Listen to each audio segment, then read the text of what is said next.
Last November, Liberal MP Paul Fletcher launched a discussion paper about enhancing online safety for children. The coalition has sought submissions from the public about the breadth of problems raised by what children are now exposed to online. The public has until the end of this month to comment. It's a subject of much discussion in schools and with parents, as the rise of social media poses a new set of problems for parents who can feel they're already behind the eight ball with their more technically competent kids.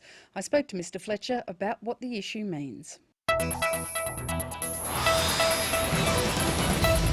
Paul Fletcher, welcome to Capitol Hill. You released a discussion paper looking at online safety for children last November. Submissions are due in at the end of this month. What have you been hearing in the period since you released the discussion paper? Well, we've certainly heard from a lot of stakeholders since we released the discussion paper and of course before about the general level of concern about online safety.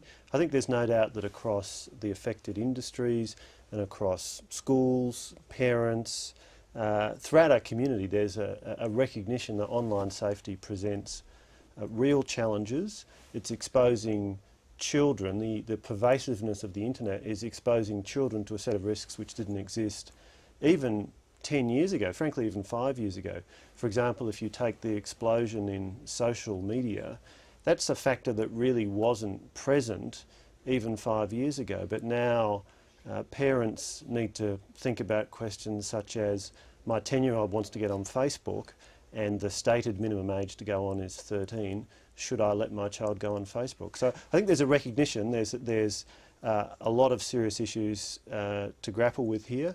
And the question is, can government have a useful role in supporting parents, teachers, schools and kids in dealing with these issues? If we can look at the problems for the moment, is it the problems that people have talked about for a while that they suspected might be the problems of children stumbling on pornography or gambling websites, or is it actually more problems that children are using social media to bully other children, essentially being able to do it in private, not overseen by anybody except the people involved? I think it's a bit of both. If you go back to when the internet first became a mass consumer phenomenon, really in the late 90s, when the Howard government first introduced regulation in this area, the biggest concern was content and children and others seeing inappropriate content, sexual content, violent content and so on. What has changed since that time is that the internet has become very much a two-way process. It's no longer a case of us sitting there as consumers passively receiving what we see on our screens. Now with social media, children as well as adults are vigorously generating content, and human beings being human beings, some of that content can be directed at others in a pretty harmful way. So I think if you break down what are the issues, you've got the traditional issues of access to or inappropriate content, but you've got a whole new set of issues with children using the internet to bully others and to victimise other children and so on. So it becomes a set of risks that a child faces today that really didn't exist 10 years ago. And is there a problem too, which we have talked about on this program before, that children might be innocently putting up information about themselves or videos of themselves or a friend that will have a long life on the internet, that they don't realise quite how long that life that it will have? I think that's a very real issue. Children, teenagers are not able to assess risks in the same way that adults are. Of course, adults aren't always perfect at doing it either. But you can look at multiple instances. For example, in one of the consultations we had in Caboolture in Queensland, we asked a group of 13-year-olds how many friends they had on Facebook. Now, one girl said she had 800 friends. Do you know them all? Well, no, I don't. Now, everything that she is posting on Facebook is now available to all of those 800 people. Now, not all of them can be assumed to be people who have her best interests at heart. But it's also things like giving out too much personal information, giving out home address, phone number, giving out information about, well, we're going to be away for 2 weeks. Guess what? That might be of interest to criminals who might be interested in breaking in. So I think the capacity of children to understand the risks they're facing is limited, and it's also long-lasting. So we heard from recruiters who said that it's absolutely standard now, and I think everybody knew this already, that any job candidate is Googled to see what information about them is online.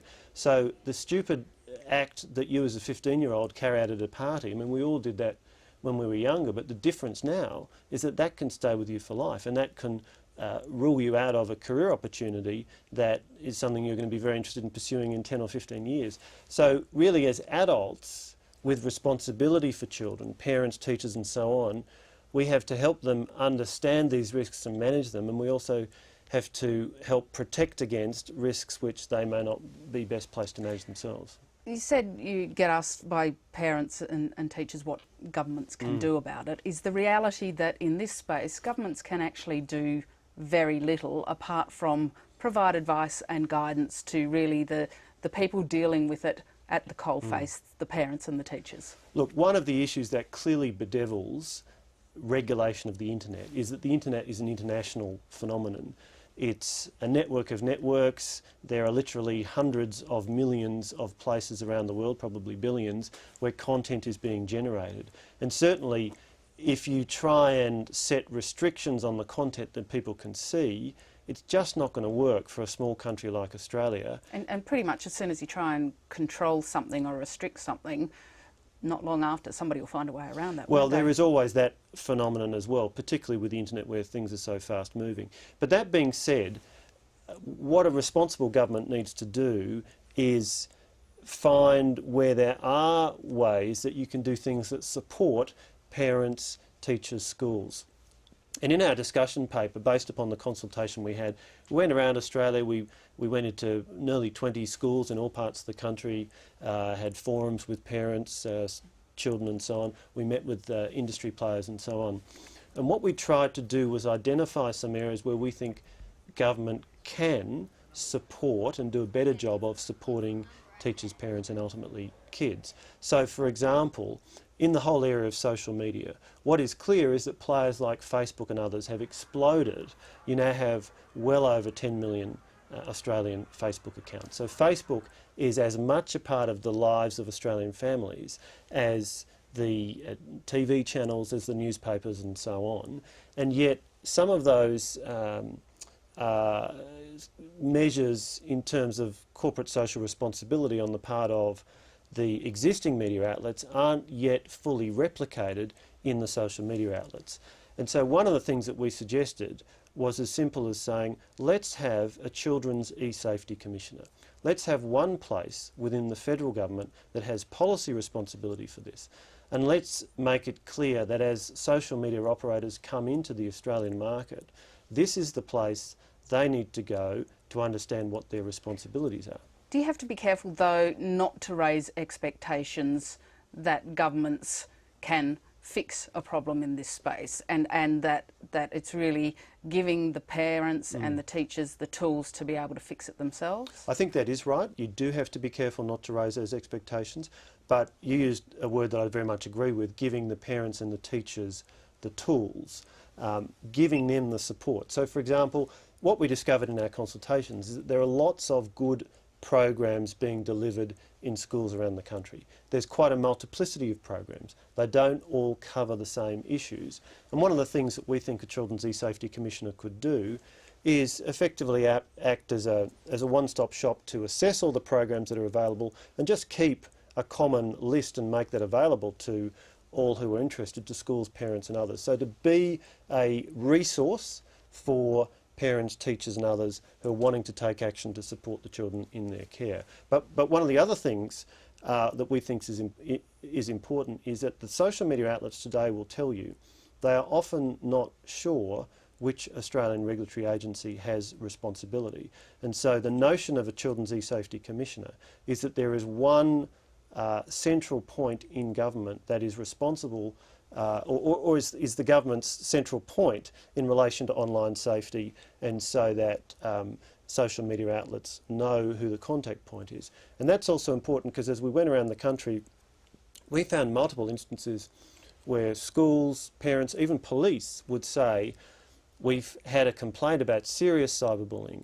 We want to get that content down, but we just don't know exactly where to go to do it. Now, when you talk to the social media outlets, they will generally say, look, we have a complaint scheme, we have processes, mostly automated. It's very hard to find a human being to speak to, but they will say that they have processes. But actually, when you go and talk to people around Australia, a lot of people just don't know what to do and where to go. Finally, how do you think, from your talks, how do you think parents feel about being able to keep up with their kids, who often know more about social media, know even more about how the computer works and the internet works than they can? I think parents are acutely conscious that this is a new area of responsibility for them, and it's a daunting area of responsibility. We had a comment from a lady at a forum in Townsville, and she said, between my husband and I and our 3 kids, we've got between 20 and 30 internet-enabled devices. And I feel like the chief information officer of a small company.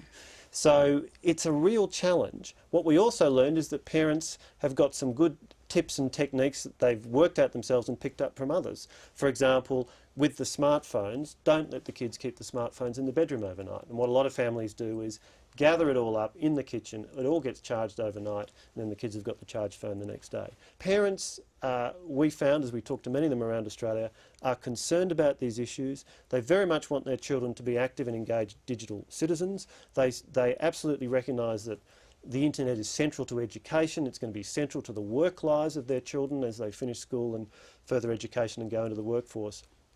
But they are also conscious of the risks, and parents are struggling to deal with this. And so one of the reasons the Coalition established the Coalition's Online Safety Working Group was we want to see what government can do to better support parents, teachers and others to help make sure that the experience that kids have online is the most positive one it can be. Paul Fletcher, thank you very much for your time. Thanks a lot, Lyndal. And that's Capitol Hill for today and this week. Parliament's back next week, and so's the program. Join us again on Monday. Until then, have a great weekend. Good night.